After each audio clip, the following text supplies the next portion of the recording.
நாளின் முடிவில் ஒரு விஷயம் மட்டும்தான் உண்மை. நாம் சொன்னதையும் செய்ததையும் மக்கள் மறந்து போகலாம். ஆனா நாம் அவர்களை எப்படி நிறைவேற்றோம் என்பதை அவர்கள் ஒருபோதும் மறக்க மாட்டாங்க.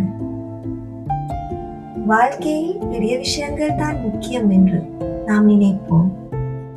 ஆனா உண்மையில் சின்ன சின்ன விஷயங்கள் தான் ஒருவரோட நாளையே மாற்றிடும்.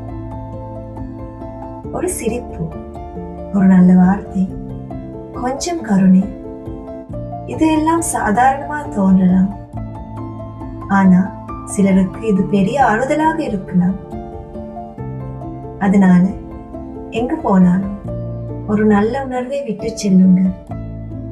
ஏன்னா மக்கள் உங்கள் செயல்களை மறந்தாலும் நீங்கள் அவர்களை எப்படி நிறைவேற்றீர்கள் என்பதை ஒருபோதும் மறக்க மாட்டாங்க.